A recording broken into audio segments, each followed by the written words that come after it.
Muy buenas estimados usuarios. Es un placer para mí traerles un nuevo tutorial de diseño de pavimentos. En vídeos anteriores se presentó el diseño de pavimentos flexibles por distintos métodos, y con la ayuda de software especializado, finalmente les traigo al canal el método de la ASHTO 93 para pavimentos rígidos. Sin más que agregar, comenzamos.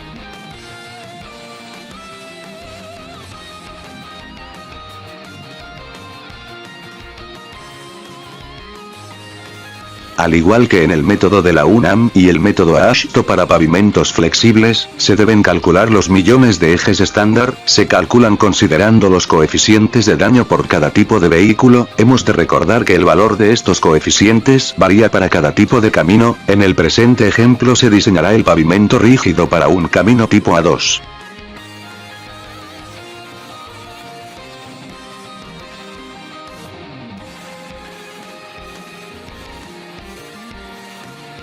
Ya que hayamos calculado los millones de ejes, nos pasamos a la pestaña MR. En la esquina superior izquierda se tiene una tabla con los materiales de las capas del pavimento, su respectivo BRS y el módulo de reacción K de cada una de ellas. Este último es el que iremos calculando a partir de las gráficas y tablas que se encuentran más abajo.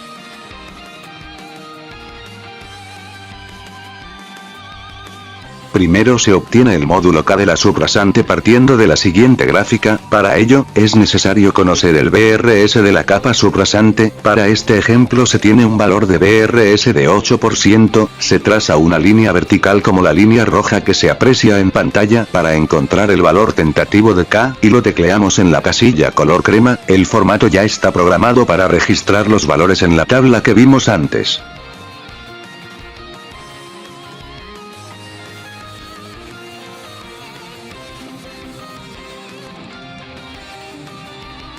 Luego se obtiene el valor del módulo de reacción K de la subbase. Primero proponemos un espesor de su base. La SST indica en sus normas que el espesor mínimo de su base es de 20 centímetros. Convertimos ese espesor a pulgadas para poder buscar el valor de K. En la tabla se tienen valores de K para una subbase granular y una subbase estabilizada con cemento Portland. Se toman los valores para una subbase granular. Podemos apreciar que se debe haber calculado previamente el módulo K de la subrasante, el cual resultó ser de 182 psi. Como se tiene un valor intermedio, se debe calcular el valor de K de la subbase mediante interpolación lineal.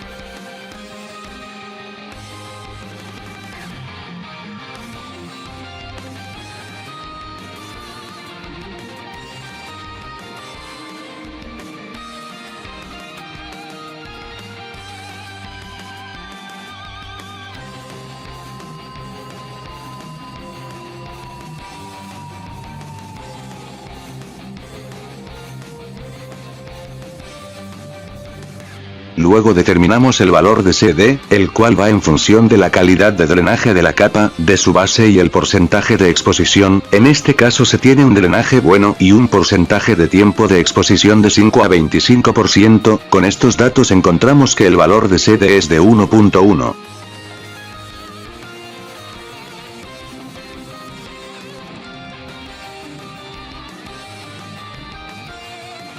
Se calculan los módulos de elasticidad y ruptura del concreto considerando que el valor de F'S mínimo del concreto deberá ser de 280 kg sobre centímetro cuadrado. El formato automáticamente ya convierte este valor a PSI.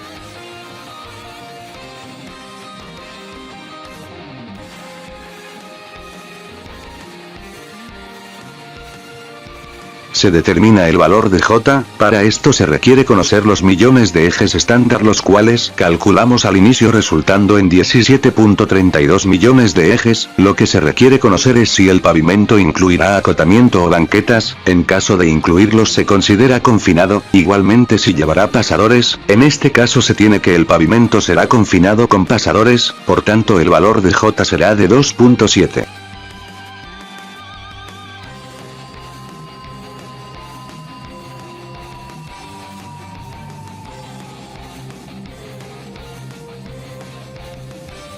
Al igual que la versión de este método para pavimentos flexibles, se debe de determinar delta PSI y ZR, las expresiones para determinar delta PSI son las mismas que para pavimentos flexibles, ZR depende del nivel de confianza, para este ejemplo dicho nivel es de 90%, con eso determinamos el valor de ZR y ya podemos proceder a desarrollar la iteración con la fórmula para determinar el espesor de la losa de concreto.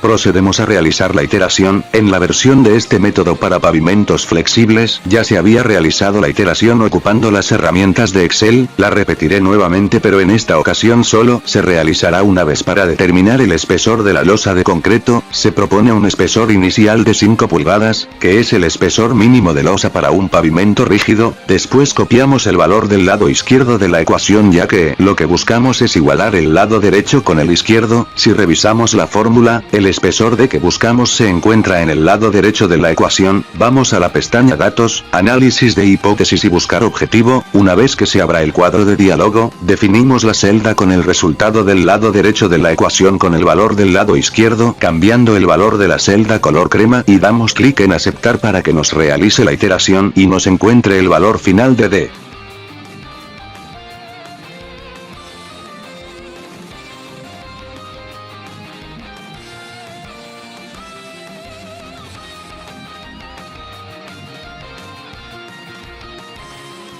Pasamos a la pestaña Pavimento para finalizar el proceso de diseño. Para terminar el diseño de nuestro pavimento, hay que determinar las características del acero longitudinal y de las barras de amarre. Primero hay que determinar el ancho de carril. La AASHTO nos da 3 anchos de carriles. Para un camino tipo A2 el ancho de carril es de 3.50 metros. Se elige el ancho de carril AASHTO más cercano al de proyecto. Para el ejemplo elegimos el de 3.65 metros. Luego determinamos la resistencia del acero longitudinal. Dependiendo de las especificaciones de proyecto, se escogerá una resistencia de 40.000 o 60.000 PSI. Para este ejemplo se ocupará una resistencia de 60.000 PSI. Con este valor de resistencia podemos proponer una de las 3 longitudes de barras de amarre. En este caso se seleccionó una longitud de 1 metro. Ya que se determinaron las características del acero, se ajusta el espesor de la losa de concreto a un espesor estándar. Según lo calculado, redondeamos al inmediato superior y obtenemos un espesor final de 9 pulgadas, convirtiéndolo a centímetros queda de 22.5 centímetros. Ya con esto podemos completar la tabla, determinando las características de armado de los pasajuntas y las barras de amarre. Pasamos a la pestaña Aceros para buscar estas características que nos pide la tabla. En la tabla de dovelas pasajuntas buscamos el espesor final de la losa de concreto. Como tenemos un espesor final de 22.5 centímetros, podemos apreciar en la tabla que hay un rango de 20 a 23 centímetros de espesor. Esas características son las que tomaremos para las dovelas de nuestro pavimento. Luego procedemos a buscar las características de las barras de amarre longitudinal, tomando en cuenta que la resistencia del acero que seleccionamos previamente fue de 60.000 PSI y la longitud de las barras que se seleccionó fue de 1 metro. Podemos apreciar en la tabla que se muestran los 3 anchos de carril proporcionados por la AASHTO. Hay que recordar que nuestro ancho de carril seleccionado fue de 3.65 metros. Con esas características, buscamos el espesor del pavimento para encontrar las características de este acero.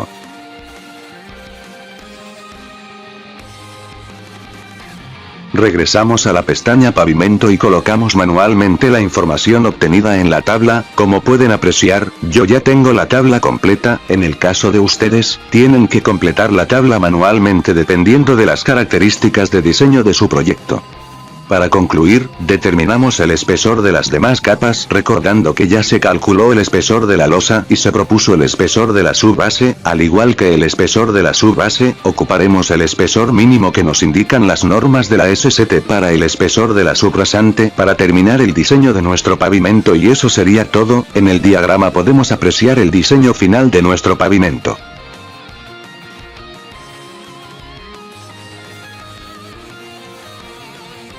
Por último, nos pasamos a la pestaña CBR Suelo para visualizar la tabla que contiene la calidad del suelo en función del BRS y su uso recomendado para la construcción de la estructura del pavimento, y con esto concluimos este tutorial. Muy pronto espero poder traerles el método de la PSA para el diseño de pavimentos rígidos. Espero que el video haya sido de su agrado. Cualquier duda pueden dejarla en los comentarios. En caso de que el formato no pueda ser descargado desde el link que les dejaré en la descripción, se los adjuntaré en los comentarios. No olviden dar like y suscribirse, y nos vemos en otra ocasión.